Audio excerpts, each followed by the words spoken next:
अस्सलामु अलैकुम रहमतुल्लाह।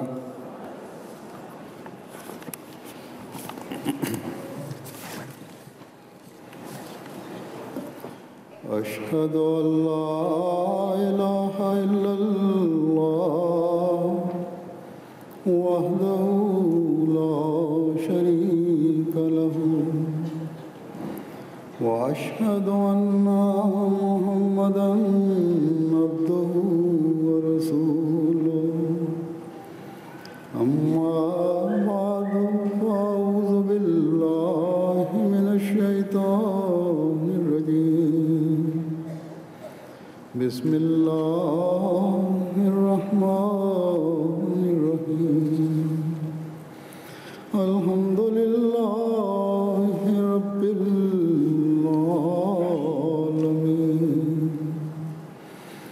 अर्रहमानिर रहीम।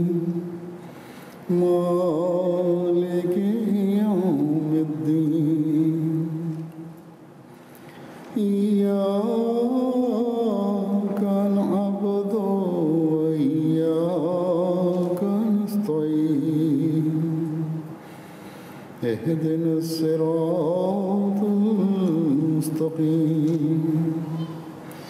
सिरातल लज़ीना अनअमता अलैहिम गैरिल मग़ज़ूबि अलैहिम वलद्दाल्लीन।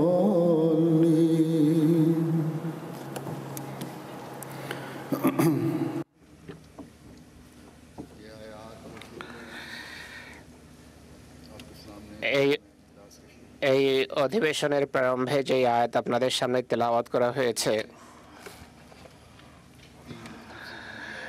তিনটি ভিন্ন ভিন্ন সূরা থেকে তা নির্বাচন করা হয়েছে, যা বিয়ের অনুষ্ঠানে পঠিত হয় বা পড়া হয়।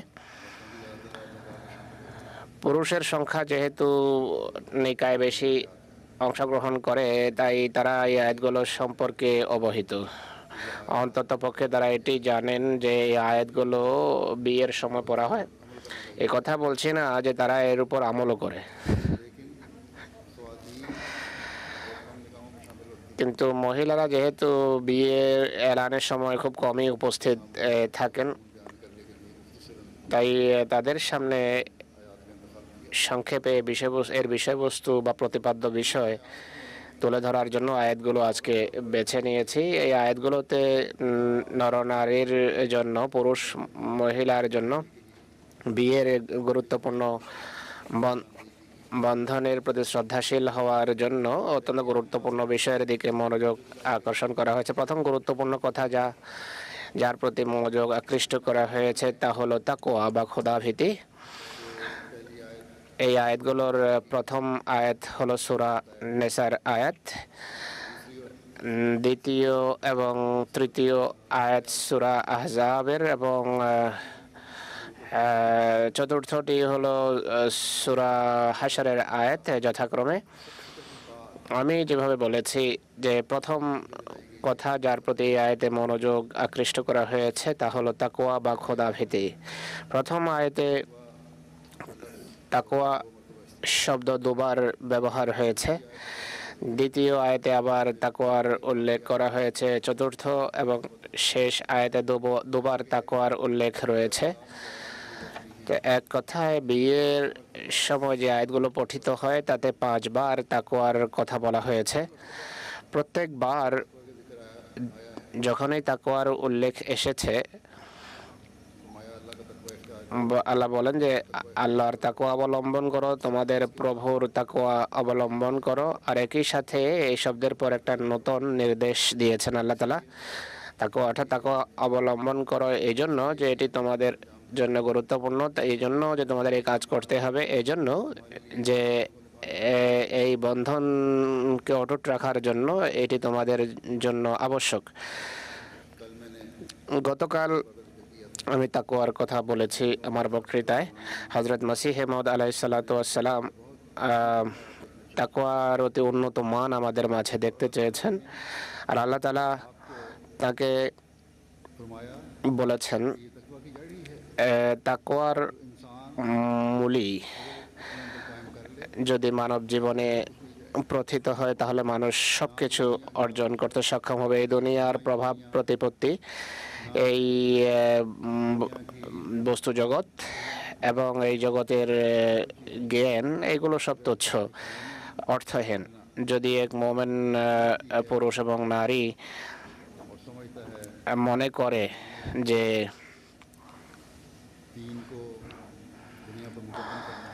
ধর্মকে জাগতিকতার উপর আমাকে প্রাধান্য দিতে হবে, যদি সে বিশ্বাস করে যে আমি যে অঙ্গীকার করছি সেটি আমার হৃদয়ের আওয়াজ, আমাকে এর উপর প্রতিষ্ঠিত হতে হবে, সে যদি এটি মনে করে তাহলে স্মরণ রাখতে হবে যে এটি শুধু তাকওয়ার ভিত্তিতে সম্ভব।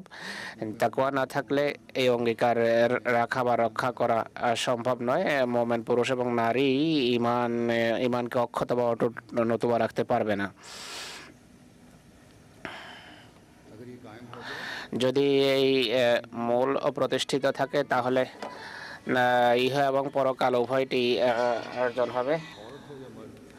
একজন মানুষ, পুরুষ হোক বা নারী, সে যখন ইমানের দাবি করে, মোমেন হওয়ার দাবি করে, তখন তার এটি বড় বাসনা এটি হয়ে থাকে, হওয়া উচিত যে সে যেন আল্লাহর তাকওয়া অবলম্বন করতে পারে,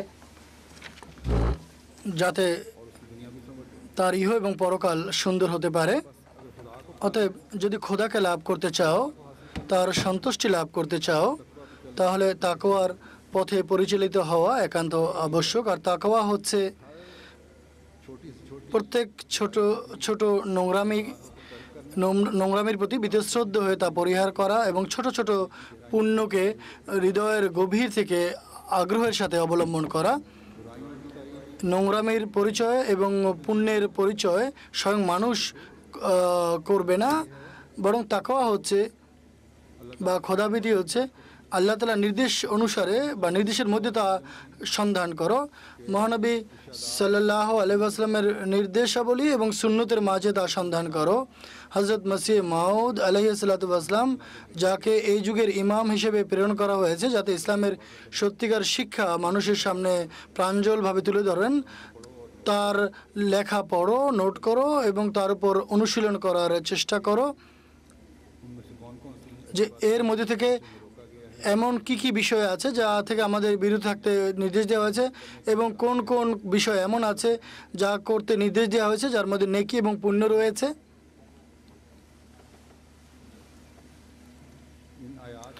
এই আয়াতগুলোতে কেবল তাকওয়ার কথাই বর্ণিত হয়নি, বরং পবিত্র কোরআনের অগণিত স্থানে এই তাকওয়ার কথা আল্লাহ তাআলা বর্ণনা করেছেন। হযরত মসিহ মাউদ আলাইহিস সালাতু ওয়াস সালাম বলেন যে পবিত্র কোরআনে সকল শিক্ষার তুলনায় তাকওয়া এবং পরহেজগারের উপর বেশি জোর দেওয়া হয়েছে। কারণ হলো সকল পাপ থেকে বাঁচার শক্তি দিয়ে থাকে তাকওয়া, এবং সকল পুণ্যের দিকে অগ্রসর হওয়ার জন্য মানুষের ভিতর গতি সৃষ্টি করে। আর এত জোর দেওয়ার কারণ হলো তাকওয়া সকল বিষয়ে, সকল অধ্যায়ে মানুষের জন্য রক্ষা কবচ, আর সকল ফিতনা এবং পরীক্ষা থেকে বাঁচার জন্য এটি সুরক্ষিত দুর্গ। মানুষ অনেক এমন বৃথা ঝগড়া থেকে বাঁচতে পারে যাতে অন্যরা লিপ্ত হয়ে ধ্বংস পর্যন্ত পৌঁছে, নিজেদের কুধারণার আর মাধ্যমে জাতিকে তারা পরীক্ষায় ফিতনায় ফেলে দেয় এবং বিরোধীদের আপত্তির সুযোগ দেয়। তিনি আরও বলেন যে মানুষের সকল আধ্যাত্মিক সৌন্দর্য হলো তাকওয়ার সকল সূক্ষ্ম পথে পদচারণা করা। তাকওয়ার সূক্ষ্ম পথ আধ্যাত্মিক সৌন্দর্যের সূক্ষ্ম ছাপ এবং গঠন সত্যিকার অর্থে আল্লাহ তাআলার সমস্ত আমানত এবং ইমানি অঙ্গীকারের যথাসাধ্য সম্মান করা, আর আপাদমস্তক যত শক্তি এবং অঙ্গ প্রত্যঙ্গ আছে, যাতে বাহ্যত চোখ, কান, হাত, পা এবং অন্যান্য অঙ্গ রয়েছে। আর অভ্যন্তরীণভাবে হৃদয় এবং অন্যান্য চারিত্রিক শক্তি এতে অন্তর্ভুক্ত। যতটা সম্ভব যথাস্থানে এইসব কিছুকে কাজে লাগানো উচিত এবং অবৈধ স্থানকে এড়িয়ে চলা, সেগুলোর গুপ্ত আক্রমণ থেকে আত্মরক্ষা করা, এর মোকাবেলায় একই সাথে মানুষের মানবাধিকার প্রদান করা। এটি এমন বিষয় যা মানুষের আধ্যাত্মিক সৌন্দর্যের সাথে সম্পর্ক রাখে। আল্লাহ তাআলা কোরআনে কারীমে তাকওয়াকে পোশাক আখ্যা দিয়েছেন, যেমন লেবাসুত তাকওয়া অর্থাৎ তাকওয়ার পোশাক, এটি কোরআনের শব্দ। আর এদিকে ইশারা করা হয়েছে যে আধ্যাত্মিক সৌন্দর্য তাকওয়ার মাধ্যমেই অর্জিত হয়। আর তাকওয়া হলো আল্লাহর সমস্ত আমানত এবং ইমানি অঙ্গীকার। একইভাবে সৃষ্টির সকল আমানত এবং সৃষ্টির সাথে কৃত অঙ্গীকারকে শ্রদ্ধা করা উচিত, অর্থাৎ এর সূক্ষ্মাতি সূক্ষ্ম দিকগুলোর উপর সাধ্য অনুসারে প্রতিষ্ঠিত হওয়া উচিত। সাধ্য মোতাবেক তা মেনে চলা, এটি হলো তাকওয়া। এটি সেই মান বা স্ট্যান্ডার্ড যা অর্জন হলে সমাজ অনেক সমস্যা থেকে মুক্ত থাকে। এগুলো সেই মান বা স্ট্যান্ডার্ড যা আমাদের ভিতর যদি সৃষ্টি হয়, তাহলে আমাদের বস্তু জগৎ ও ধর্মীয় জগতে রূপান্তরিত। আমাদের সমস্ত কামনা বাসনা আল্লাহর সন্তুষ্টির অধীনস্থ হবে। আর আল্লাহর সন্তুষ্টি অর্জনের জন্য এমন কোনো বাসনা থাকে না যা শুধু এই দুনিয়ার সাথে সম্পর্ক রাখে বা বস্তু জগতের সাথে সম্পর্ক রাখে। আর তাকওয়া বা খোদাভীতি যদি অর্জন হয়, তাহলে সমাজের যেই একক পুরুষ এবং নারী যারা ভিন্ন ভিন্ন ধরনের গঠন এবং গড়ন, ভিন্ন শ্রেণীর সৃষ্টি, কিন্তু স্বামী স্ত্রীর সম্পর্ক যখন প্রতিষ্ঠিত, তারা এক ইউনিটে পরিণত হয়। আর এই সম্পর্কের মাধ্যমেই বংশ বিস্তার হয়। যদি এই ইউনিটির ভিতরে ঐক্য না থাকে, তাকওয়া না থাকে, তাহলে ভবিষ্যৎ প্রজন্মের তাকওয়ার কোনো নিশ্চয়তা দেওয়া যায় না। আর সমাজের উন্নত চরিত্র এবং তাকওয়ার কোনো নিশ্চয়তা দেওয়া যায় না, কেননা 1 থেকে 2 থেকে 4-এর মাধ্যমেই তো সমাজ গঠিত হয়। এইভাবে বংশবিস্তার আমাদের সমাজ গঠিত হয়। মুমিন যখন তাকওয়ার সন্ধানে থাকে, তখন শুধু নিজের জন্যই নয়, বরং নিজের ভবিষ্যৎ প্রজন্ম এবং সমাজের জন্যই সে তাকওয়ার সন্ধান করে থাকে।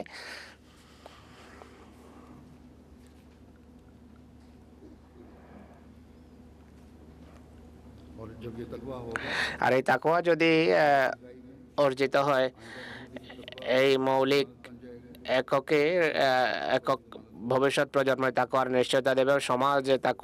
সামাজিক তাকওয়ার নিশ্চয়তা আসবে, আর সমাজে উন্নত চরিত্র পরিদৃষ্ট হবে। যেভাবে মসিমত বলেছেন, তাকওয়া নিরাপত্তার জন্য রক্ষা কবচ।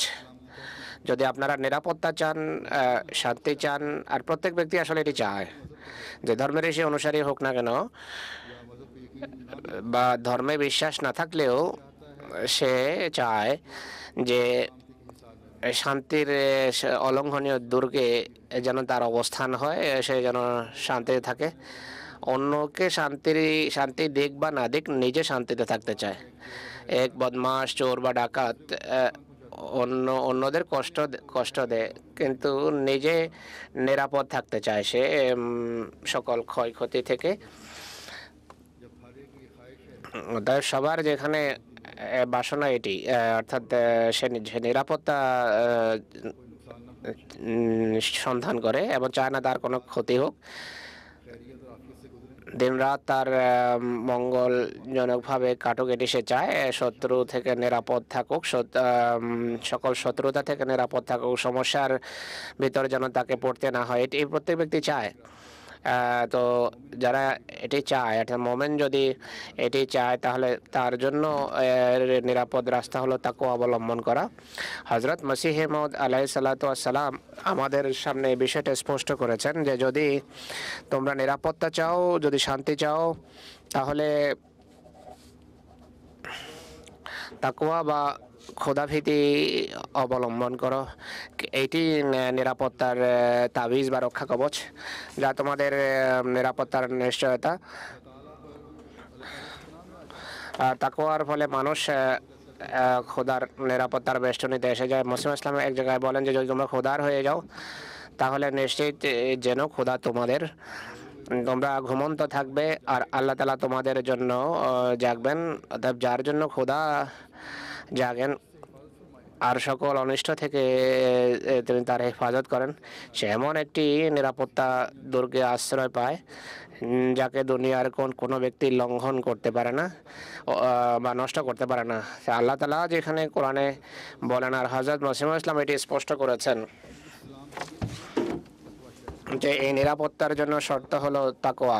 খোদাভীতির সাথে সকল পাপকে এড়িয়ে চলা আবশ্যক, সকল পুণ্য সকল নেক কাজ করা আবশ্যক। সত্যিকার অর্থে যদি আল্লাহর ভয় হৃদয়ে সৃষ্টি হয় তাহলে মানুষ পাপকে এড়িয়ে চলতে পারে।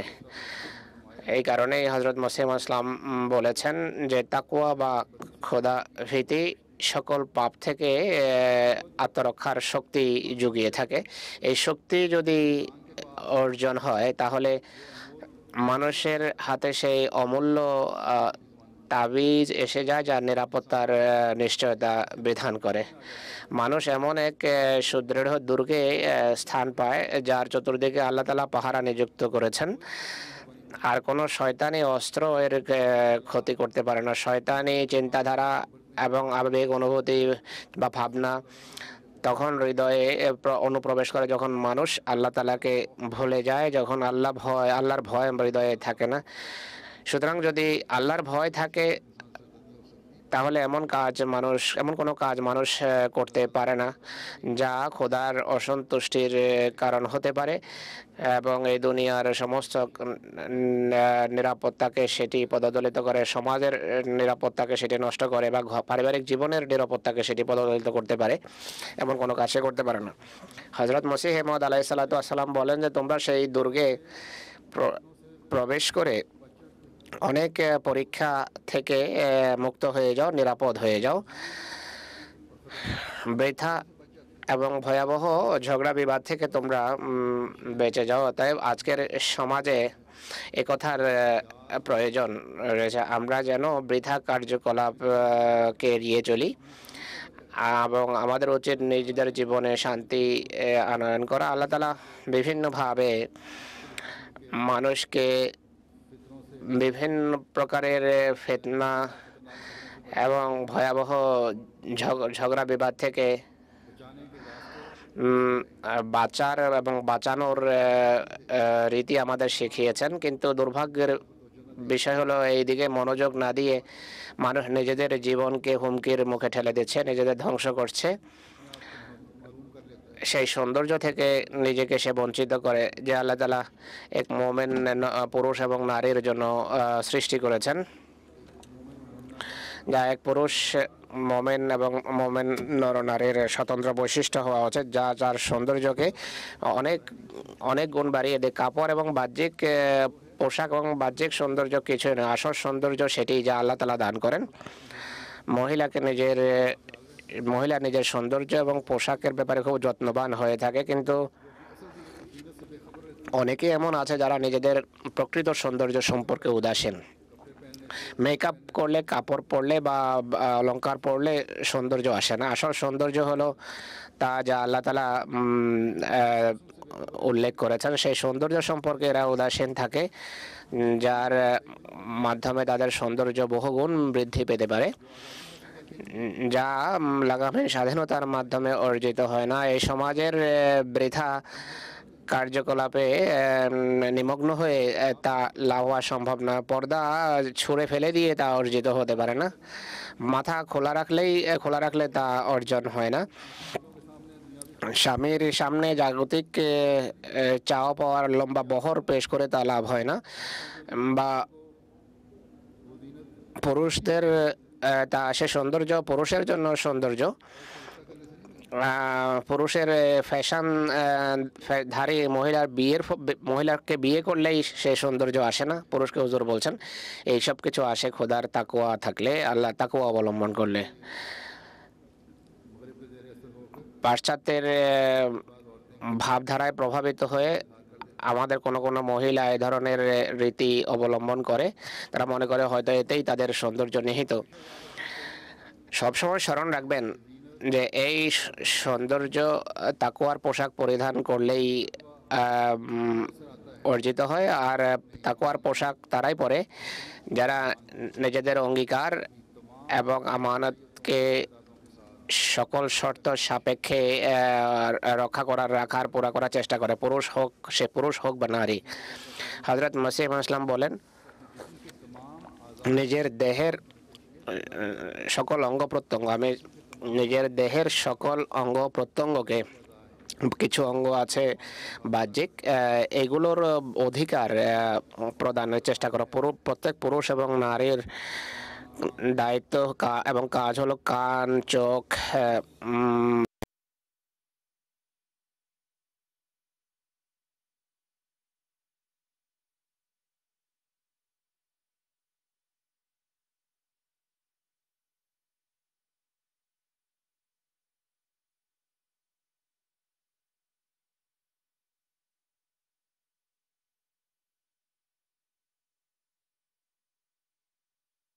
মহিলারাও এগুলোর সঠিক ব্যবহার করে না। আমি পূর্বে বলেছি যে আমি প্রায় সময় সেই জুটি যারা নসিহত করার অনুরোধ করে তাদেরকে বলি যে তোমাদের চোখ, কান এবং মুখের সঠিক ব্যবহার করো পরস্পরের ক্ষেত্রে, তাহলে কখনো সমস্যা সৃষ্টি হবে না বা ঝগড়া হবে না। মুখের ব্যবহার বা জিহ্বার ব্যবহার যদি কোমলতার সাথে কথা বলা হয় তাহলে সমস্যা দেখা দিতে পারে না। সচরাচর দেখা গেছে যে পুরুষ হোক বা নারী, তাদের ঝগড়া বিবাদ যখন আসে মীমাংসার জন্য, দেখা গেছে যে তাদের মুখের কারণে ঝগড়া দীর্ঘ হয়। আর একটা সময় এমন আসে যখন তারা সিদ্ধান্ত করে ফেলে বা সিদ্ধান্ত করার দ্বার প্রান্তে থাকে যে আমরা একাতে আর বসবাস করতে পারবো না। একইভাবে উভয় পক্ষের রক্ত সম্পর্কের যে আত্মীয় এবং এমন অনেক কথা যা শুনলে তিক্ততা সৃষ্টি হতে পারে, বলা হয়েছে যে এগুলো শুনবে না, কান বন্ধ রাখবে এমন কথার সামনে। অনেক সময় এক পক্ষ যদি কোনো অন্যায় কথা বলে, দ্বিতীয় পক্ষও পাল্টা উত্তর দেয়। যদি ঝগড়া শেষ করার জন্য কিছুক্ষণের জন্য কান বন্ধ করে রাখা হয়, অর্থাৎ এমন কথা শোনাই না হয়, তাহলে অনেক সমস্যার সেখানেই অবসান ঘটতে পারে।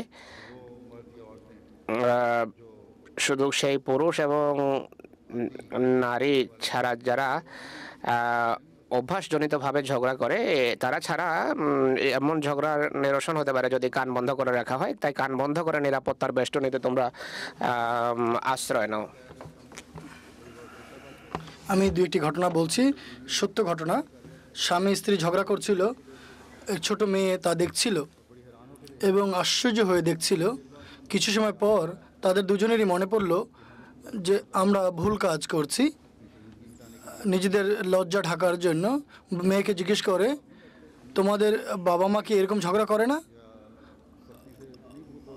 অথবা পরস্পর সাথে কটু বাক্য ব্যবহার করে না, অথবা অসন্তুষ্ট হয় না? সেই মেয়ে বলে, যদি আমার বাবা রাগ হন তাহলে আমার মা চুপ করে থাকেন, আর যদি মা রাগান্বিত হন তাহলে বাবা চুপ করে থাকেন। আমাদের ঘরে ঝগড়া বাড়ে না। তো এই ধরনের পূর্ণ প্রভাব সন্তানদের উপর পড়ে থাকে। পরস্পরের দোষ ত্রুটি দেখার ক্ষেত্রে তোমরা চোখ বন্ধ রাখো, আর পরস্পরের ভালো জিনিস দেখার জন্য তোমরা তোমাদের চোখ খুলে রাখো। যদি প্রত্যেক ব্যক্তির মাঝে, সে পুরুষ হোক বা নারী হোক, ভালো গুণও থাকে, মন্দ গুণও থাকে, মন্দ অভ্যাসও থাকে। আমরা দেখেছি প্রথম পুরুষরা এগিয়ে আসেন। প্রথম পুরুষদের চোখে নারীদের দোষ ত্রুটি ধরা পড়তে থাকে, আর উত্তরে যখন নারীরাও এই দোষ ত্রুটি খুঁজতে আরম্ভ করে তখন এত দূর পৌঁছে যে দূরে যেতে সময় লাগে না, বেশি সময় লাগে না।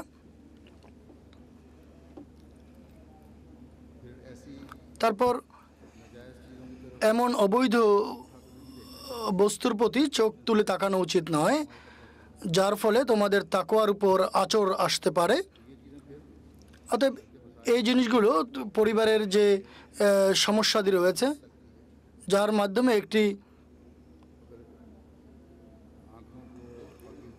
যদি তোমরা তোমাদের চোখকে পবিত্র রাখো তাহলে এই ধরনের ক্ষতির আশঙ্কা থাকবে না, সমস্যা সেখানেই সমাধান হয়ে যাবে। তারপর নিজের হৃদয়কে অবৈধ জিনিসের কেন্দ্রে পরিণত করবে না। এই হৃদয়কে আল্লাহ তাআলার ভয়ে তোমরা পূর্ণ করে রাখো। কখনো সমস্যা সৃষ্টি হতে পারে না, কখনো শয়তান চোরা কুঠুরি দিয়ে তোমাদের হৃদয়ে প্রবেশ করে তোমাদের ঘরে নৈরাজ্য এবং বিশৃঙ্খলা সৃষ্টি করতে পারে না। শয়তান এমন কোনো ব্যক্তিত্ব নয় যে সে কীভাবে এসেছে তা জানা যাবে। প্রত্যেক অসৎ সঙ্গ আর মন্দ বন্ধু, নোংরা বন্ধু, যে তোমাদের ঘরকে বিনষ্ট করার চেষ্টা করে, যে স্বামীর বিরুদ্ধে অথবা শাশুড়ির বিরুদ্ধে অথবা ননদের বিরুদ্ধে অথবা স্বামীকে স্ত্রীর বিরুদ্ধে প্ররোচিত করার চেষ্টা করে, অথবা এমন কোনো ছোট কথা বলে যার ফলে হৃদয়ে উদ্বেগের সৃষ্টি হয়, সে শয়তান। তো এই ধরনের শয়তানের প্রতি খেয়াল রাখতে হবে। প্রত্যেক মোমেন পুরুষ এবং নারীর এদিকে যত্ন দৃষ্টি রাখা দরকার। যখন এই বিশ্বাস জন্মে তখন এই বন্ধনের যে ভিত তা অত্যন্ত দৃঢ়তা লাভ করে। যদি এই বিশ্বাস তোমাদের মাঝ থেকে উঠে যায় তাহলে সেই পরিবেশ বা সমাজ যা প্রেম, প্রীতি, ভালোবাসার অঙ্গীকার নিয়ে গড়া হয়েছিল তা নষ্ট হয়ে যায়, ধ্বংস হয়ে যায়, বরং বিরান হয়ে যায়। তো একজন মোমেন যখন অঙ্গীকার পূর্ণ করার পরিপূর্ণরূপে চেষ্টা করে তখন সে সৃষ্টির প্রতি যে অঙ্গীকার তা পূর্ণ করার জন্য সে পরিপূর্ণরূপে চেষ্টা করে, যথাযথভাবে সে চেষ্টা করে। যেভাবে আমি গতকালও বলেছিলাম, হকুকুল এবাদ আদায় করা ছাড়া আল্লাহর যে অধিকার দেয়ার যে মান তা অর্জিত হতে পারে না। তার মধ্যেও কখনো কখনো পদস্খলন দেখা দেয়, দুর্বলতা দেখা দেয়, ফাটল দেখা দেয়। আর যখন একবার কোনো প্লেটের মধ্যে ফাটল সৃষ্টি হয়, সেই ফাটল ধীরে ধীরে বাড়তে থাকে। কাজেই আল্লাহর বান্দাদের প্রাপ্য অধিকার প্রদান করা এটি একান্ত আবশ্যক। আর বান্দাদের প্রাপ্য অধিকার প্রদানের ক্ষেত্রে স্বামী স্ত্রীর পরস্পরের প্রতি যে অধিকার প্রদান করা একান্ত আবশ্যক। সমাজ এবং পরবর্তী প্রজন্মের কল্যাণের জন্য এর অনেক গুরুত্ব রয়েছে। তাই এগুলো সম্পাদন করা একজন সত্যিকার মোমেনের অনেক বড় দায়িত্ব। আল্লাহ তাআলা স্বামী স্ত্রীর যে অধিকার তা প্রদানের জন্য এজন্য দৃষ্টি আকর্ষণ করেছেন, এবং এই যে আয়াত যা মহানবী সাল্লাল্লাহু আলাইহি ওয়াসাল্লাম এই জন্য বিয়ের সময় পাঠ করার শিক্ষা দিয়েছেন যে তোমরা তাকওয়ার পর প্রতিষ্ঠিত থেকে পরস্পরের অধিকার প্রদান করো, তাহলেই তোমরা খোদা তাআলার ঈমান এবং ঈমানের যে অঙ্গীকার তা সত্যিকারভাবে রক্ষা করতে পারবে, বা ঈমানের যে দাবি তা পূরণ করতে পারবে, এবং তোমাদের সমাজের যে দাবি তার যে চাহিদা তা তোমরা সত্যিকার অর্থে পূরণ করতে পারবে। অতএব প্রত্যেক মোমেন এবং মোমেন নারী তাকে স্মরণ রাখতে হবে, প্রত্যেক আহমদী নারী পুরুষকে স্মরণ রাখতে হবে তার অঙ্গীকারের যে দাবি, তখনই সে পূর্ণ করতে পারবে এই অঙ্গীকার যখন নিজের প্রত্যেক যে দায়িত্ব বা প্রত্যেকের যে প্রাপ্য অধিকার তা দেওয়ার চেষ্টা করবে। বিয়ে শাদী যখন খোদা তাআলা পরস্পরের জন্য প্রশান্তির কারণ করেছেন, সেখানে তা প্রজন্ম বংশ বিস্তারেরও সেটি কারণ হয়। যদি তাদের সঠিক তরবিয়ত হয় তাহলে তা সমাজের নিরাপত্তার নিশ্চয়তার ধারক বাহক হতে পারে। শুধু দৈহিক প্রশান্তি এবং প্রজন্ম জারি রাখাই কাজ নয়, এটি তো পশুর ভিতরও দেখা যায়। আল্লাহ তাআলা মানুষকে সর্বশ্রেষ্ঠ সৃষ্টি বানিয়েছেন, এর কিছু দায়িত্ব তার উপর বর্তায় মানুষের জন্য।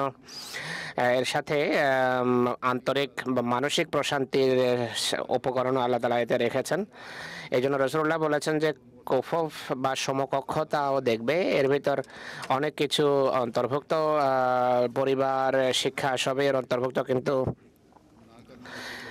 এটিকে বাহানা বানিয়ে সম্পর্ক ছেদের বাহানা তালাশ করা হয়। যদি তাকওয়ার উপর প্রতিষ্ঠিত থাকে মানুষ, এই বাহানা অজুহাত চলতেই পারে না, তখন মানুষ সঠিক সিদ্ধান্ত করে।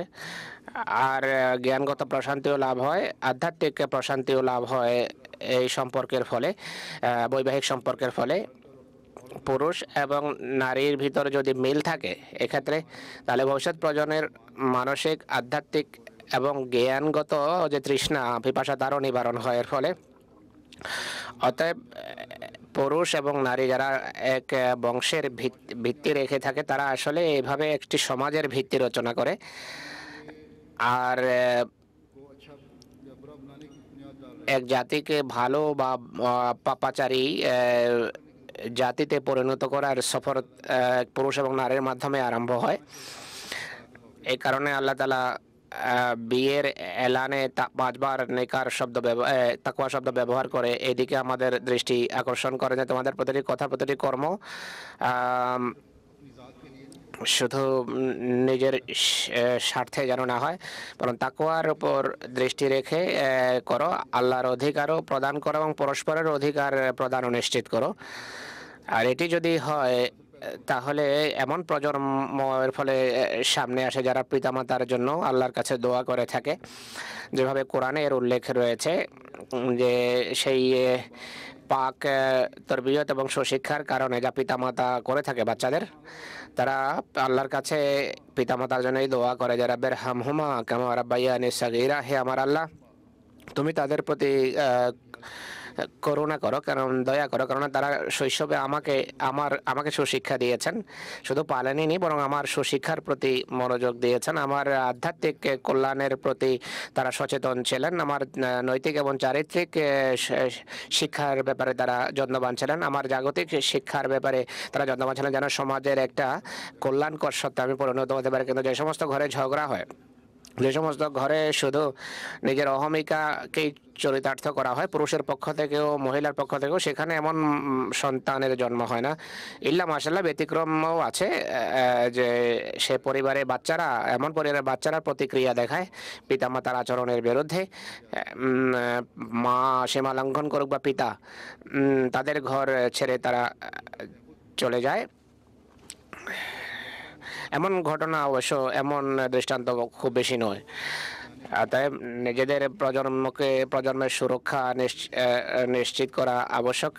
তাই নিজের স্বার্থই দেখবেন না শুধু, বরং নিজের ধ্যান ধারণা, চিন্তা ভাবনা, আবেগ, অনুভূতি কে পদদলিত করার অভ্যাস করুন, ভুলে যান, তাহলে এক আকর্ষণীয় সমাজ রচনা হতে পারে,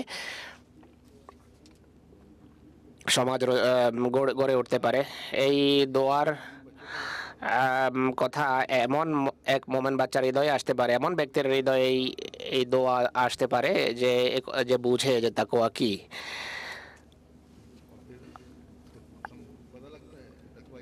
আর সে জানে, অনুধাবন করে যে তাকওয়া হলো পিতামাতার অনুগ্রহকে স্মরণ করে, তার জন্য কৃতজ্ঞতা প্রকাশ করে, তাদের জন্য আল্লাহর কাছে দোয়া করব, তাদের কল্যাণের জন্য আমার দোয়া করা উচিত।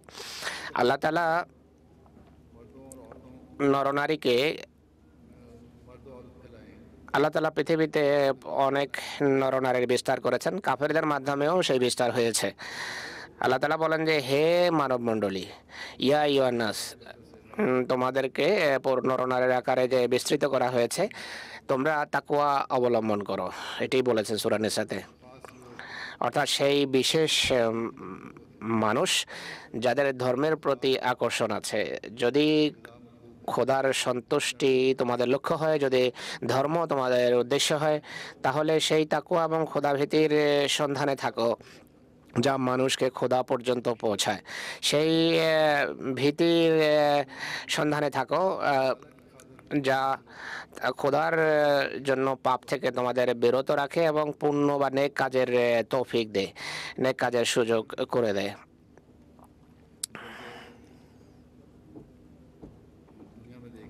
বরং আমরা এই পৃথিবীতে দেখি যে জনসংখ্যার দিক থেকে কাফেরদের সংখ্যাই বেশি মোমেনদের তুলনায়, কিন্তু এখানে আল্লাহ তাআলা দৃষ্টি আকর্ষণ করেছেন, বলছেন যে প্রকৃত সংখ্যাগরিষ্ঠ তারা যারা তাকওয়ার উপর প্রতিষ্ঠিত, কেননা চূড়ান্ত শুভ পরিণতি তাদের জন্য অবধারিত, আর তাদের হাতেই পৃথিবীতে শান্তি প্রতিষ্ঠিত হয়। তাই এই বস্তু জগতের কীটদের দেখে প্রভাবিত হবে না, তাদের দ্বারা প্রভাবিত হবে না, বরং তাকওয়ার উপর চলো, তাকওয়ার উপর প্রতিষ্ঠিত হও, তাহলে খোদার নিয়ামত পাবে। তোমাদের সন্তান সন্ততিরাও তোমাদের জন্য দোয়া করবে এবং তোমাদের পদমর্যাদা উন্নীত করার কারণ হবে। আমাদের পারিবারিক ঝগড়া বিবাদ যা সামনে আসে, তাতে অনেক সময় এই ইস্যু ওঠানো হয়, কখনো পুরুষের পক্ষ থেকে, কখনো মহিলার পক্ষ থেকে, যে আমাদের পিতামাতা বা ভাই বোনদেরকে কেউ খারাপ কথা বলেছে। পুরুষ মহিলার উপরে এই অপবাদ লাগিয়ে থাকে, আর মহিলা পুরুষের উপর অপবাদ লাগায় যে আমার পিতামাতাকে বাজে কথা বলেছে, এই বলেছে, সেই বলেছে, গালি দিয়েছে স্বামী, বা অনেক সময় স্ত্রী এই কথা, স্বামী এই অভিযোগ আনে স্ত্রীর বিরুদ্ধে। তো হুজুর বলছেন এই কথাগুলো তাকওয়া বিচ্যুত, এই কথা, এমন বিষয়, এমন চিন্তাধারা ঘরে বিশৃঙ্খলার জন্ম দিয়ে থাকে। শুধু এটিই নয়, বরং কোনো কোনো সময় হুজুর বলছেন শুধু অপবাদ আরোপেই নয়, বরং কোনো কোনো ক্ষেত্রে এমন অপবাদ সত্য প্রমাণিত হয়। বাচ্চাদেরকে দাদা দাদি বা নানা নানির বিরুদ্ধে খেপানো হয়, উত্তেজিত করা হয়, পরস্পরের নিকটাত্মীয়ের বিরুদ্ধে অশোভনীয় শব্দ বা ভাষা ব্যবহার করা, বাচ্চাদের হৃদয়ে ঘৃণা সৃষ্টির চেষ্টা করা হয় নানা নানি দাদাদের বিরুদ্ধে। আল্লাহ তাআলা বলছেন এটি তাকওয়া বিচ্যুত, এটি তাকওয়া বহির্ভূত, তোমরা যে তাকওয়া থেকে দূরে সরে ছিটকে পড়ছো, তাই রক্ত সম্পর্কের প্রতিও শ্রদ্ধাশীল হও। এই আয়াতে এদিকে মনোযোগ আকর্ষণ করা হয়েছে, বলা হয়েছে যে রক্ত সম্পর্কের ব্যাপারে সজাগ থাকো। পিতামাতা সন্তান সন্ততিকে রক্ত সম্পর্কের যে পবিত্রতা আছে তা বোঝান, আর তাহলেই এক পবিত্র সমাজ প্রতিষ্ঠিত হতে পারে, আর নিজেরাও এর পবিত্রতার ব্যাপারে অনেক বেশি যত্নবান হন, কেননা পিতামাতার ব্যবহার বাচ্চাদেরকে প্রভাবিত করে। রাসূলুল্লাহ সাল্লাল্লাহু আলাইহি ওয়াসাল্লাম, যিনি মানব প্রকৃতি এবং ফিতরতকে সবচেয়ে বেশি বুঝতেন, মানুষের ভিতর তিনি সবচেয়ে বেশি বুঝতেন, তিনি বিয়ের খুতবায় এই আয়াতগুলো নির্বাচন করে নরনারীকে, পুরুষ মহিলাকে বিয়ে বা দাম্পত্য সম্পর্কের বিষয়ে এই চেতনা মানুষের ভিতর সৃষ্টি করেছেন বা সৃষ্টি করার চেষ্টা করেছেন। বলেছেন যে আল্লাহর এই নির্দেশকে সবসময় স্মরণ রাখবে যে স্বামী স্ত্রীর বন্ধন এমন একটি বন্ধন যে এর তোমাদের পরস্পরের জন্য পরস্পরের হৃদয়ে ভালো এবং নেক আবেগ এবং অনুভূতি থাকা আবশ্যক। একই সাথে স্বামী স্ত্রীর পরস্পরের রক্ত সম্পর্ক এবং নিকট আত্মীয়কেও তোমরা শ্রদ্ধার দৃষ্টিতে দেখবে। যদি প্রকৃত মোমেন হও তাহলে এটি আবশ্যক। যদি খোদাভীতি থাকে তোমাদের ভিতর, তাহলে বাহ্যিক যে অঙ্গ প্রত্যঙ্গ আছে তোমার তা এবং হৃদয়ের বা চিন্তা ভাবনাকেও এই উভয়ের কল্যাণের জন্য ব্যবহার করতে হবে। যদি এটি না করো হে পুরুষ এবং নারী, তাহলে জেনে রাখো খোদা নিগরান, খোদার দৃষ্টি রয়েছে তোমাদের প্রতিটি কাজের উপর। আর আল্লাহ তাআলা যখন বলেন যে আমি তত্ত্বাবধায়ক, আমি নিগরান, আমার দৃষ্টি আছে, তাই এমন পুরুষ এবং নারী যারা পরস্পরের আত্মীয় স্বজনের অধিকার প্রদান করে না, তারা ধৃত হবে।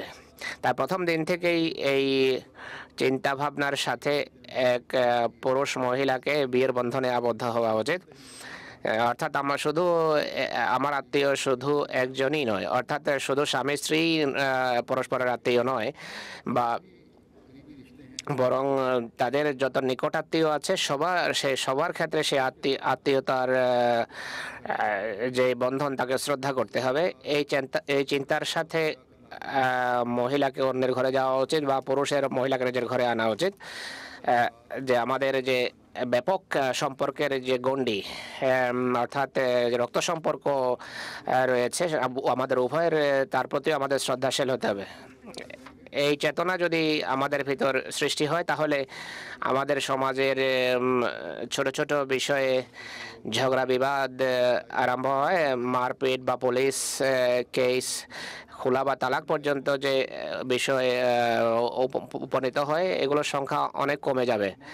তাই সত্য এমন একটি বিষয় যা সব কিছুর সকল পণ্যের মূল। তাই রাসূলুল্লাহ সাল্লাল্লাহু আলাইহি সাল্লাম এক ব্যক্তি যে বলেন আমি শুধু একটি পাপ পরিহার করতে পারি, আমাকে বলেন কোনটি পরিহার করব। রাসূলুল্লাহ তাকে বলেছেন যে মিথ্যা বলা ছেড়ে দাও আর সবসময় সত্য বলবে। আর এই নসিহতের কারণে সে যখনই কোনো পাপ করার ইচ্ছা করেছে, একে একে তার সমস্ত পাপ এই নসিহতের ফলশ্রুতিতে তার জীবন থেকে ঝরে যায়। আর এই কারণে আল্লাহ তাআলা বলেন যে সত্য অবলম্বন করো। বিয়ের সময় অন্য যে আয়াত পড়া হয়, মহানবী সাল্লাল্লাহু আলাইহি ওয়াসাল্লাম তা নির্বাচিত করেছেন। হুজুর বলেছেন যে তাকওয়া এটি যে সহজ সরল এবং স্বচ্ছ এবং স্পষ্ট প্রাঞ্জল কথা বলো। অনেকের কথা অনেক সময় সত্য হয়, কিন্তু এর কয়েকটি অর্থ হতে পারে, পক্ষেও যেতে পারে বিপক্ষেও যেতে পারে। অনেক সাবধান মানুষ কথা বলার সময় কথা বলে আর বলে যে আমার কথার উদ্দেশ্য তো এরূপ ছিল। কথা তো অনেক ক্ষেত্রে সত্য হয়, কিন্তু প্রত্যেকের দৃষ্টিতে এর অর্থ বাহ্যত ভিন্ন হয়ে থাকে। তো এই জন্য বলা হচ্ছে কওলে সাদীদ বা সহজ সরল কথা বলো। আর সহজ সরল কথা হচ্ছে অসাধারণভাবে সোজা এবং প্রাঞ্জল কথা বলো, সুস্পষ্ট কথা বলো। অনেক মানুষ সাবধান, অনেক বেশি বড় হুঁশিয়ার হয়, তারা কথা বলে দেয়, পুরুষ হোক বা নারী হোক। যখন তাদের কেস পেশ করা হয় অথবা তাদের ঝগড়া বিবাদের মামলা আসে, তখন তারা খুবই বুঝে শুনে কথা বলে। বলা হয়েছে যে যখন তোমরা আত্মীয়তার সম্পর্ক গড়ো তখন সব কথা সুস্পষ্টভাবে বলো। মেয়ের যদি বিয়ের প্রস্তাব আসে তাহলে মেয়ের স্বাস্থ্য, বয়স, উচ্চতা ইত্যাদি ইত্যাদি যা আছে তা খুলে বলা উচিত। তার সকল যে তথ্য তা ছেলে পক্ষকে সরবরাহ করা উচিত। আর ছেলেদেরও এটি উচিত, যখন এইসব তথ্য সে পায় তারপর দেখার জন্য শুধু মেয়ের কাছে যেন না যায়।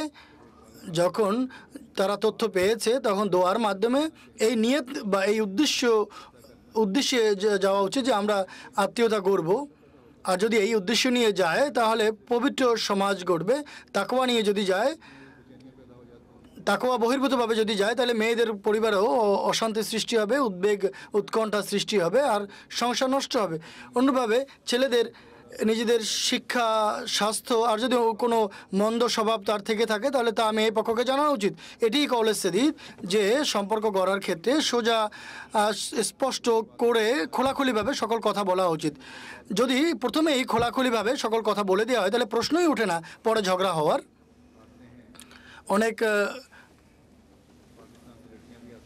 অনেক মেয়ে আসে পাকিস্তান থেকে অথবা ইন্ডিয়া থেকে আসে বা অন্যান্য দেশ থেকে আসে, অথবা ছেলেরা সেখান থেকে মেয়েদের নিয়ে আসে।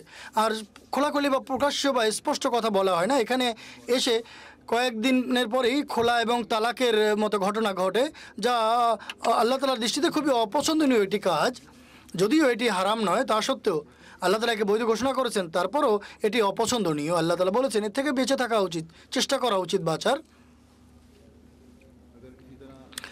যদি অনুরূপভাবে শুরুতেই সকল তথ্য সরবরাহ করা হয় তাহলে এই খোলা এবং তালাকের যে বিষয়াদি যাতে আসে তার থেকে অনেক রক্ষা পাওয়া যেতে পারে বা অনেক ঘর বেঁচে যেতে পারে।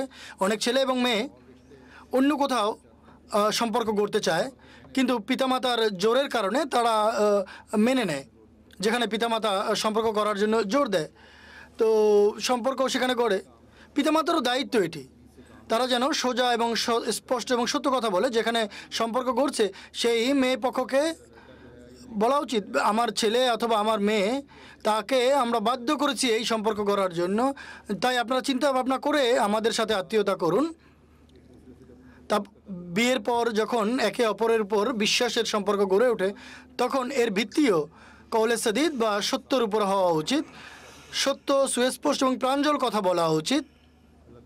আল্লাহ তাআলা যিনি মানুষের প্রকৃতিকে জানেন, তিনি সমাজের শান্তির জন্য এই মৌলিক শিক্ষা দিয়েছেন, উপদেশ দিয়েছেন যে সত্যকে তোমরা প্রতিষ্ঠিত করো, তাহলেই তোমরা পারস্পরিক যে সম্পর্ক একে তোমরা সুন্দরভাবে যথাযথভাবে পালন করতে পারবে এবং শান্তি এবং নিরাপত্তার সাথে বাস করতে পারবে। এমন সত্য যা অন্যকে উদ্বিগ্ন না করে, এই অঙ্গীকার করে নাও যে সর্বদা সুস্পষ্ট এবং প্রাঞ্জল কথা আমরা বলবো, মিথ্যা এবং ভুল তথ্য সরবরাহ করব না। তাহলে খোদা তাআলা তোমাদের ক্ষমা বা তোমাদের পাপ ক্ষমা করার নিশ্চয়তা দেন, তোমাদের কর্মের সংশোধন হয়ে যাবে। এটি জানা কথা, যদি আল্লাহ তাআলার সন্তুষ্টির জন্য মানুষ কাজ করে আর আমল সংশোধন হয়ে যায়, তাহলে আল্লাহ তাআলাও তার এই বান্দাকে ভালোবাসতে আরম্ভ করবেন।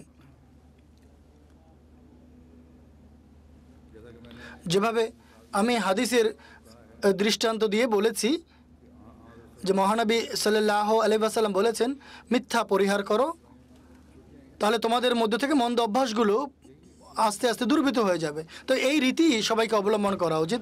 আল্লাহ এবং রসুলের নির্দেশাবলীর অনুসরণেই প্রত্যেক ব্যক্তির মুক্তি নিহিত, সে পুরুষ হোক বা নারী, যেই হোক না কেন। যদি মোমেন হবার দাবি করো তাহলে অবশ্যই এই নির্দেশের উপর আমল করা আবশ্যক, এতেই আমাদের সফলতা নিহিত। ইহকালেও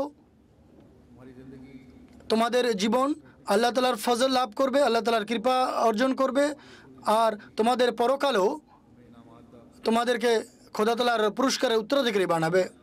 এই আয়াতগুলো থেকে সর্বশেষ আয়াতে তাকওয়ার বরাতে এই বিষয়ের প্রতি দৃষ্টি আকর্ষণ করা হয়েছে যে এই পৃথিবীকেই তোমরা তোমাদের সব কিছুর ভিত্তি মনে করো না, এই পৃথিবী সব কিছু এটি মনে করো না, এটি দেখো এবং এটি কোনো সাধারণ কথা নয়, বরং বিশেষভাবে দৃষ্টি রাখো যে তোমরা আগামীকালের জন্য অগ্রে কী প্রেরণ করেছো, কী নেকি তোমরা করছো, কী পুণ্য তোমরা করছো, কোন প্রকার তাকওয়া তোমরা অবলম্বন করছো, তোমাদের নামাজের হেফাজত করেছো কি, তোমাদের স্বামীদের প্রাপ্য অধিকার করেছো, আর স্বামীর সন্তানদের অধিকার দিয়েছো, স্বামী স্ত্রীর অধিকার দিয়েছো, অঙ্গীকার প্রদান করেছো, আত্মীয় সম্পর্কের বা রক্ত সম্পর্কে যে আত্মীয় তাদের অধিকার দিয়েছো।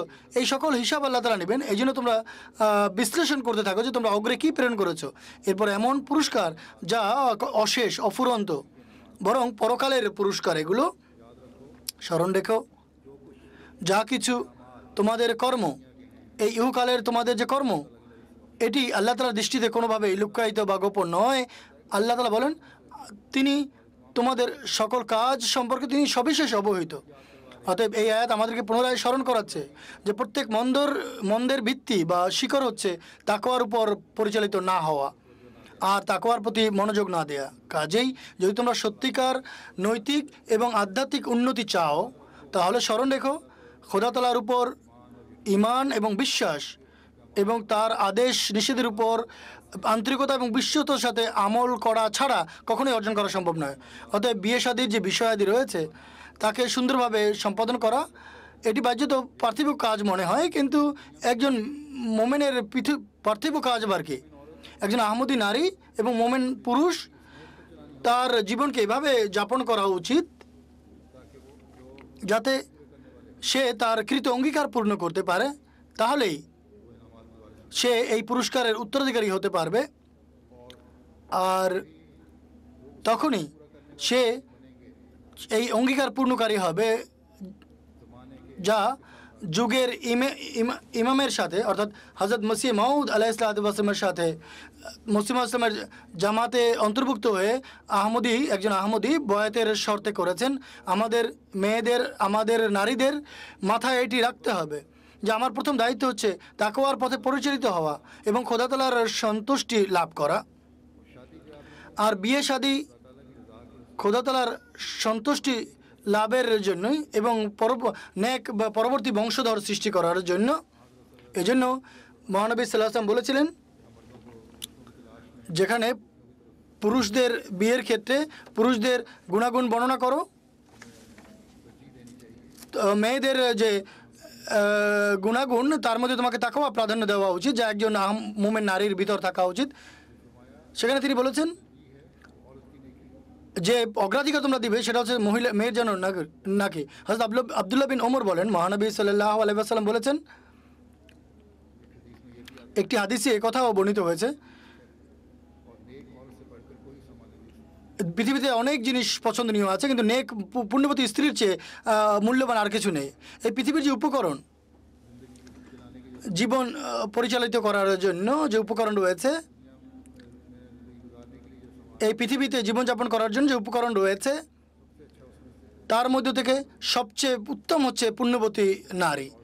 অনুরূপভাবে আরেক হাদিসে এসেছে, হযরত আবু হুরায়রা বর্ণনা করেন যে মহানবী সাল্লাল্লাহু আলাইহি ওয়াসাল্লাম বলেছেন, কোনো নারীকে বিয়ে করার জন্য 4টি কারণ হতে পারে: তার ধন সম্পদের কারণে, অথবা তার পরিবারের কারণে, খানদানের কারণে, অথবা তার সৌন্দর্যের কারণে, অথবা তার ধার্মিকতার কারণে। কিন্তু তুমি ধার্মিক নারীকে প্রাধান্য দাও। আল্লাহ তোমার মঙ্গল করুন। আল্লাহ তাআলা যেন তোমাকে ধার্মিক নারী দান করেন। পুরুষও যদি তাকওয়ার উপর চলে আর গুণাবলী দেখে, তাহলে প্রত্যেক মেয়ে পূর্বের তুলনায় বেশি পুণ্যের পথে চলবে। আল্লাহ তাআলার ফজলে সচরাচর আমাদের ছেলে এবং মেয়েরা পুণ্যের ওপর প্রতিষ্ঠিত, কিন্তু যারা সামাজিক ভাবধারায় প্রভাবিত হয় তাদেরও উচিত পুণ্যের মানকে উন্নত করা। মেয়েদের পুণ্যের মান, নেকির মান যদি, নেক কর্মের মান যদি উন্নত হয় এই মানসে বা এই কারণে যে আমাদের বিয়ের স্ট্যান্ডার্ড হলো নেকি বা পুণ্য, তাহলে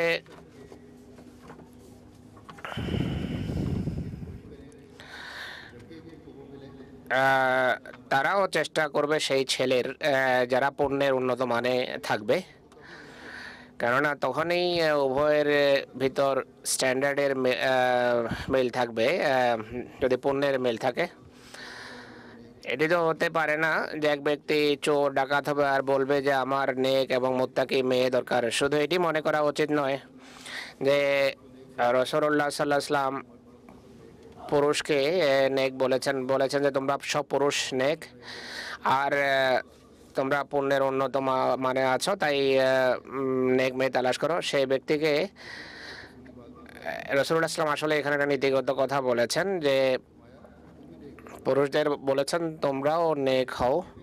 যদি নেক হয়ে থাকো তাহলে বিয়েও নেক মেয়েকেই করবে। তোমরা যদি পাপে লিপ্ত হও তাহলে পুণ্যবতী স্ত্রী তালাশ করা কিভাবে সম্ভব হতে পারে তোমাদের জন্য? তাই পুণ্যবান পুরুষই পুণ্যবতী স্ত্রী সন্ধান করবে, আর এভাবে পুরুষ নারী উভয় তাকওয়ার উপর প্রতিষ্ঠিত হয়ে নতুন সম্পর্ক স্থাপন করে নেক প্রজন্মের ভিত রাখবে। আর এদিকে দৃষ্টি আকর্ষণ করা হয়েছে উভয় পুণ্যের উপর প্রতিষ্ঠিত হয় যেন ভবিষ্যৎ প্রজন্ম নেক হয়। আর সেই প্রজন্ম বা ভবিষ্যৎ সন্তান সন্ততি এমন হওয়া উচিত যাদের মাধ্যমে এক সুন্দর সমাজ রচিত হবে, যে সমাজ তাকওয়ার প্রতিষ্ঠিত, এক পরিবার গড়ে উঠবে যে পরিবার তাকওয়ার উপর প্রতিষ্ঠিত থাকবে। তো আজকাল পৃথিবীতে যে অধৈর্য এবং দুনিয়ার প্রতি আকর্ষণ এবং যে তাকওয়া বিমুখতা স্বামী স্ত্রীর পবিত্র সম্পর্কে ফাটল সৃষ্টি করেছে। এর সমাধান এই কোরআনী শিক্ষাকে মানার ভিতরেই নিহিত। আক্ষেপের সাথে আমাকে বলতে হয় যে আমাদের মেয়েরাও মহিলারাও আজকের পৃথিবীর বিভিন্ন বদভ্যাসে অভ্যস্ত হচ্ছে। হযরত মসিহ ইসলাম বলেন যে ভিন জাতির রীতিনীতিকে অনুসরণ করো না, যারা সম্পূর্ণভাবে দুনিয়ার উপকরণের অন্ধ অনুকরণ করে, তোমরা তাদের অনুসরণ করো না যারা দুনিয়াকেই সব কিছু মনে করে। এই বিশ্বের এই সমস্ত দেশগুলোতে বিশেষ করে তালাকের হার অনেক বেড়ে গেছে, খোলা তালাকের হার অনেক বেড়ে গেছে। যে আমাদের বাইরের লোকদের মাঝে অনেক যুগ থেকেই তা চলে আসছে। কিছুদিন বিয়ের পর তারা ঠিক থাকে, এরপর বিয়ে ভেঙে যায়। এর পরিবেশের কারণে আহমদীরাও প্রভাবিত হচ্ছে। শুধু এখানেই নয়, পাকিস্তানেও, ভারতেও এবং অন্যান্য স্থানেও এমন ঘটনা ঘটছে। তাই আমাদেরকে নিজেদের সংশোধনের প্রতি মনোযোগী হতে হবে। এই দুনিয়ার মানুষকে দেখে তাদের অনুকরণে আমাদের নিজেদের সেই অন্ধকারে নিমজ্জিত করা উচিত নয়, যে অন্ধকার আজকের দুনিয়াকে ধ্বংস করছে, যে অন্ধকার পৃথিবীর ধ্বংসের জন্য দায়ী। বরং আমাদের দুর্বলতার উপর সজাগ দৃষ্টি রেখে আমাদের সংশোধনের প্রতি মনোযোগী হতে হবে। আমি যখন দেখি অনেক দুশ্চিন্তা হয় আমার। ভয়াবহ পরিসংখ্যান সামনে এসেছে। খোলা এবং তালাকের হার আমাদের জামাতে বাড়ছে। এর কারণ হলো ধৈর্যহীনতা, পুণ্যের অভাব এবং তাকওয়ার সাথে দূরত্ব। এখানে ইউকেতেই, যুক্তরাজ্যেই, যেখানে এই অবস্থা হচ্ছে, গত 3 বছরের পরিসংখ্যান আমি দেখেছি। আমি দেখে আশ্চর্য হলাম। খোলা এবং তালাকের হার শতকরা 3 ভাগ বেড়ে গেছে, আর শতকরা 20 ভাগ খোলা তালাকে পর্যবসিত হচ্ছে সম্পর্ক। যত বিয়ে হয় শতকরা 20 ভাগ ভেঙে যাচ্ছে। তাই এটি চিন্তার বিষয়, এদিকে মনোযোগ দিতে হবে। এর কারণ অনেক। কারণ সন্ধান করলে দেখা যায়, যেভাবে বই বলেছে, যে স্বামী স্ত্রীর পরস্পরের বিরুদ্ধে নোংরা ভাষা ব্যবহার, নোংরা কথা বলা এবং বদভ্যাস, এরপর পিতামাতা, ভাই বোন এবং আত্মীয় স্বজনের নাক গলানো, ছেলের আত্মীয় হোক বা মেয়ের আত্মীয় হোক, তারা যখন এই দুজনের জীবনে নাক গলায়, এই সম্পর্ক নষ্ট হয়। রক্ত সম্পর্কের অধিকার প্রদানের নির্দেশ রয়েছে নিঃসন্দেহে, কিন্তু পিতামাতা এবং ভাই বোনদের জন্য নির্দেশ আছে যে তোমরা ফাসাদ বা বিশৃঙ্খলা সৃষ্টি করো না, এ ছেলে এবং মেয়েকে শান্তিতে বসবাস করতে দাও। এটি যদি হয় তাহলে বিয়ে ভাঙতে পারে না। এরপর সত্যের অভাব বা সত্য কথা না বলা, এটি আরেকটি কারণ। অনেক ছেলে এখানে আসে বাইরে থেকে, এখানকার শিক্ষিত মহিলা ছেলে, বলা হয় যে ছেলে শিক্ষিত বা গ্র্যাজুয়েট, কিন্তু পরে বোঝা যায় যে সে মাত্র মেট্রিক পাস করেছে বা মেট্রিক ফেল, বা অনেক ত্রুটি যা আছে ছেলের সামনে আসে, এর ফলে বিয়ে ভেঙে যায়। তাই সবসময় সত্য কথা বলা উচিত।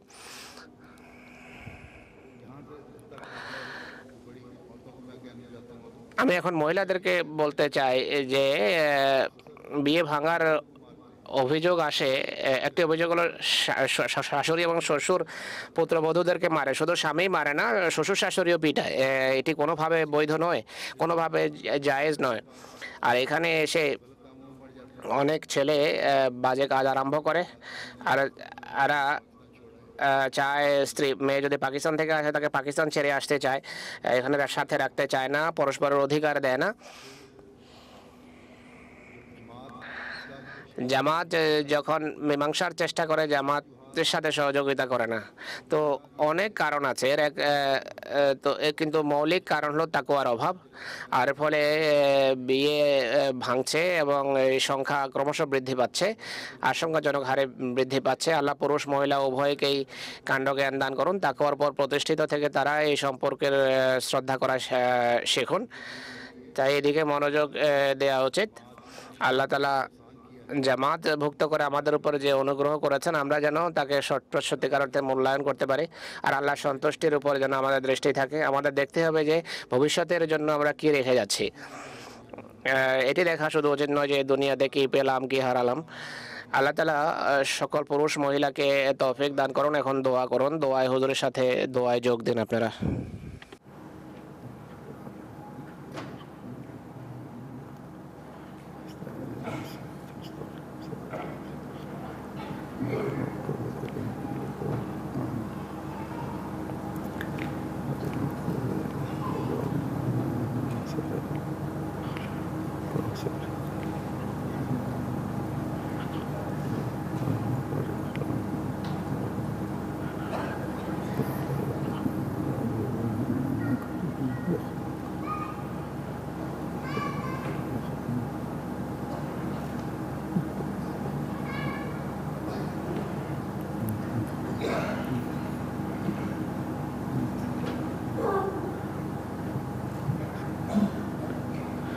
आमीन।